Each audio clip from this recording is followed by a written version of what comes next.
अस्सलाम वालेकुम नाज़रीन आज का डॉन का आर्टिकल है डिजिटली डिप्राइव्ड। तो आइए चलते हैं इसके समरी की तरफ।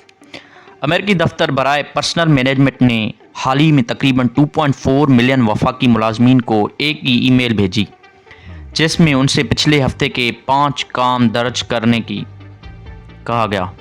हैरानकुन तौर पर 1 मिलियन से ज़्यादा मुलाजमीन ने इसका जवाब दिया। अगर यही ईमेल पाकिस्तान में 2.4 मिलियन सरकारी मुलाजमीन को भेजी जाती तो शायद 100 से भी कम मुलाजमीन जवाब दे पाते, क्योंकि 99% सरकारी मुलाजमीन के पास सरकारी ईमेल ही मौजूद नहीं, और जो 1% है उनके ईमेल एड्रेस गलत या गैर फ़ाल है। ई गवर्नेंस किसी भी मुल्क में डिजिटल टेक्नोलॉजी के ज़रिए कागजी कार्रवाइयों के बगैर सर्विसेज फराहम करने, शहरियों से रब्ता कायम करने, रिकॉर्ड महफूज रखने और सरकारी उमूर में शफाफियत लाने को कहते हैं।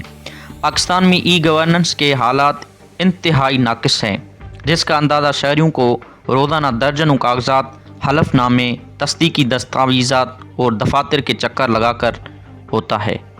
अंदाज़ा लगाया गया है कि पाकिस्तान बेमुश्किल 5% ई गवर्नेंस हासिल कर पाया है। शहरियों को डिजिटल सहूलियत से महरूम रखने के वजूहात में एक अहम मसला रजिस्ट्रेशन का पेचीदा अमल है। नादरा के मुताबिक 60% बच्चों को 5 साल की उम्र तक रजिस्टर नहीं किया जाता, जबकि हर साल मरने वालों में से सिर्फ 20% की CNIC मनसूख किए जाते हैं, जिससे बेशुमार कानूनी मसाइल जन्म लेते हैं। दुनिया के कई ममालिक में पैदाइश और वफ़ात के सर्टिफिकेट 7 दिन के अंदर डिजिटल तौर पर हासिल किए जा सकते हैं, जबकि पाकिस्तान में ये अमल इंतहाई सुस्त और बोझ है। इसी तरह किसी बेवा को फैमिली पेंशन के वसूल के लिए 13 गैर ज़रूरी दस्तावेज़ात के मुसद्दिक नकूल फराहम करना पड़ती है। हालांकि ये तमाम मालूमात नादरा के पास पहले से मौजूद होती है। मज़ीद बरान हर 6 माह बाद 3 मिलियन पेंशन्स को बैंक जाकर अपनी ज़िंदगी का सबूत देना पड़ता है। हालांकि ये काम डिजिटल चेहरे के शनाख्त के ज़रिए आसानी से मुमकिन है।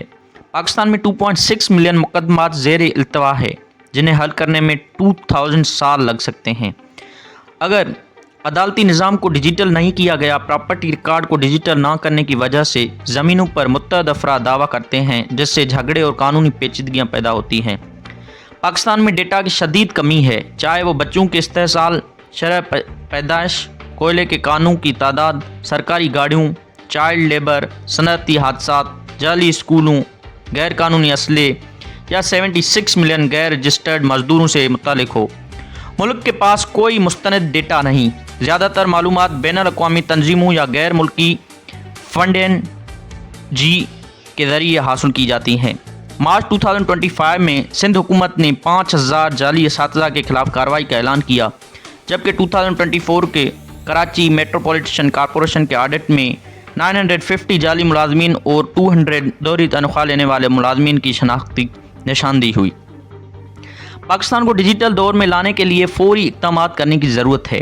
डिजिटल नेशन पाकिस्तान एक्ट और उसके तहत बनने वाले 3 गैर ज़रूरी तंजीमों को ख़त्म किया जाए। कीनिया से सीखा जाए, जहां 96% शहरी मोबाइल बैंकिंग इस्तेमाल करते हैं, जबकि पाकिस्तान में ये शरह सिर्फ 20% है। मलेशिया 2026 के चेहरे की शनाख्त और QR कोड के ज़रिए इमिग्रेशन क्लियरेंस 5 सेकंड में करेगा। भारत में QR कोड के ज़रिए चाय या सब्जियां खरीदी जा सकती हैं। पाकिस्तान में भी यही निज़ाम मुतारिफ करवाया जाए। एक नई डिपार्टमेंट ऑफ गवर्नेंस एफिशिएंसी कायम की जाए, जो हर सरकारी इदारे को 2 ऑप्शन दें, या तो मुलाजमिन की तादाद निस्फ करे और ई गवर्नेंस अख्तियार करे, या सरकारी वसाइल से हाथ धो ले। तो नाज़रीन, ये था आज के डॉन के आर्टिकल का समरी। इंशाल्लाह मिलेंगे एक नए समरी के साथ। तब तक के लिए अल्लाह हाफ़िज़।